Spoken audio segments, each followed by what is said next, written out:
Welcome to chef Gayathri's kitchen. அனைவருக்கும் இனிய பொங்கல் நல்வாழ்த்துக்கள். நம்மளோட ஃபார்மர்ஸ்க்கு ரொம்ப தேங்க்ஸ். ஏன்னா அவங்கனால தான் நம்ம ஒரு நாளும் சாப்பாடு சாப்பிட்றோம். நம்ம சேனலை புதுசாக பார்க்குறவங்க மறக்காம நம்ம சேனலை சப்ஸ்கிரைப் பண்ணுங்க. அதே மாதிரி அங்கே மேலே இருக்கிற ரைட்டில் இருக்கிற பெல் ஐக்கானை கிளிக் பண்ணுங்க. ஆனால் ஆல் இருக்கிற பட்டனை கிளிக் பண்ண மறந்துடாதீங்க. அப்போ தான் நாங்கள் போடுற ஒரு ரெசிபிஸும் உங்களுக்கு நோட்டிஃபிகேஷன் வரும். நம்மளோட ஐடியா @செஃப் காயத்ரிஸ் கிச்சனை இன்ஸ்டாகிராமில் மறக்காம ஃபாலோ பண்ணுங்க. ஸோ எங்களோட ரெசிபிஸ் அப்டேட்ஸ் எல்லாமே வந்து இன்ஸ்டாகிராமில் போஸ்ட் பண்ணுவோம். ஸோ இன்னைக்கு நம்ம என்ன டிஷ் பார்க்க போறோம்னா பொங்கல். ஓகே, இப்போ பொங்கல் ஸ்பெஷல்னால நம்ம ரெஸ்டாரண்ட் ஸ்டைலில் சூடான தளமான பொங்கலை இப்போ பார்க்க போகிறோம். எவ்வளோ குவிக் அண்ட் ஈஸியாக இந்த பொங்கலை நான் செய்ய போகிறேன்னு சொல்லிட்டு உங்களுக்கு காமிக்க போகிறேன். இந்த பொங்கல் பண்ணுறதுக்கு வெறும் 2 ஸ்டெப் தாங்க. ஃபஸ்ட்டு நம்ம அரிசியும் பருப்பையும் ப்ரெஷர் குக்கரில் போட்டு ப்ரெஷர் பண்ணி எடுத்துக்க போகிறோம். செகண்ட் தாளிக்க போகிறோம். வாங்க இப்போ டிஷ்குள்ளே போகலாம். பொங்கல் பண்ணுறதுக்கு தேவையான இன்க்ரீடியன்ஸ் என்னன்னு பார்க்கலாம். 100 கிராம் நெய், 1 கப் பச்சரிசி, 1/2 கப் பாசிப்பருப்பு, 1 டீஸ்பூன் ஜீரகம், 1 டீஸ்பூன் நறுக்குன மிளகு, தேவையான அளவு கருவேப்பிலை, உப்பு தேவையான அளவு, 20 முந்திரி, தேவையான அளவு இஞ்சி, ஒரு சின்ன துண்டு இஞ்சி எடுத்திருக்கேன், அதை நீட்டமாக ஸ்லைஸ் பண்ணி வச்சுருக்கேன், 1/2 கப் பால். ஓகே, இப்போ ஃபஸ்ட்டு ஸ்டெப் நான் என்ன பண்ண போகிறேன்னா 1 கப் அரிசிக்கு 1/2 கப் பருப்பு ஆட் பண்ண போகிறேன். இது 1/2 கப் பருப்பு. எப்பவுமே ஞாபகம் வச்சுக்கோங்க, 1 கப் அரிசிக்கு 1/2 கப் பருப்பு தான் போடணும். ஏன்னா நீங்கள் அதுக்கு மேலே ஆட் பண்ணிங்கன்னா அந்த பொங்கல் சரியாக வராது. இது கொஞ்சம் நல்லா மிக்ஸ் பண்ணிக்கோங்க. இது ஒரு தடவை அலசி எடுத்துக்கோங்க. இந்த அரிசியை இப்போ நான் அலசி எடுத்துட்டேன். இந்த அரிசிக்கு நான் 4 கப் தண்ணி ஊற்ற போகிறேன்.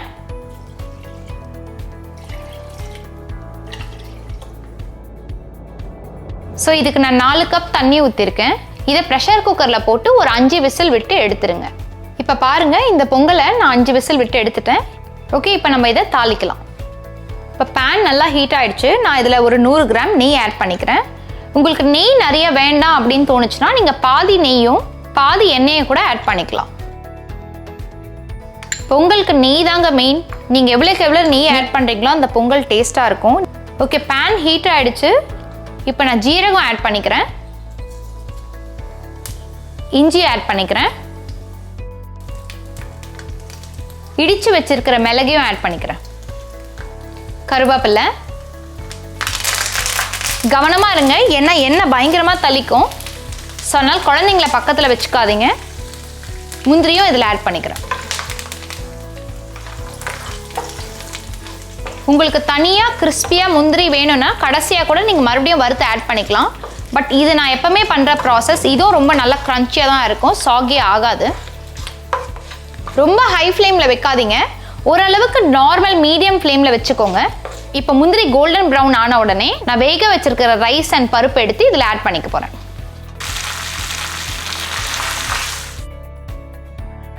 இப்போ நான் எடுத்து வச்சிருக்கிற 1/2 கப் பாலை இதில் ஆட் பண்ணிக்கிறேன். நீங்கள் எவ்வளோக்கு எவ்வளோ பால் விடுறீங்களோ அவ்வளோ நல்லா சாகியாக நல்லா டேஸ்ட்டாக இருக்கும். இன்னும் கொஞ்சம் நெய் விட்டுக்கலாம். தேவையான அளவு உப்பு. நீங்கள் ரைஸ் வேக வைக்கும் போது கூட நீங்கள் உப்பு ஆட் பண்ணிக்கலாம்.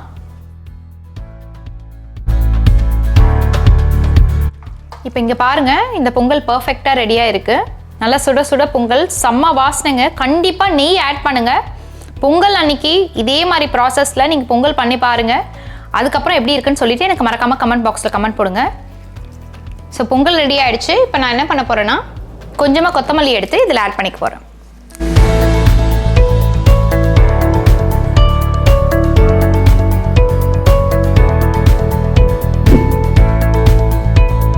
இப்போ சூடான சுவையான பொங்கல் ரெடி ஆகிடுச்சு. இப்போ நான் உங்களுக்கு டேஸ்ட் பண்ணிவிட்டு எப்படி இருக்குன்னு சொல்கிறேன்.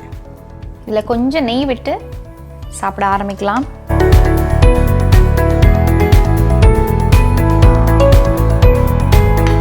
ரொம்ப நல்லா இருக்குங்க. கண்டிப்பாக இந்த ரெசிபியை நீங்கள் ட்ரை பண்ணி பாருங்கள்.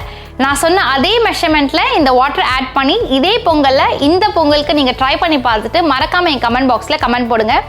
நம்ம சேனலில் புதுசாக பார்க்குறவங்க மறக்காமல் சப்ஸ்கிரைப் பட்டனை கிளிக் பண்ண மறந்துடாதீங்க. அப்போ தான் நாங்கள் நெக்ஸ்ட் டைம் வீடியோ போடுறப்போ உங்களுக்கு நோட்டிஃபிகேஷனில் நாங்கள் போடுற வீடியோ உங்களுக்கு வரும். Please like, share and subscribe Chef Gayathri's Kitchen. See you on the next video. Bye-bye.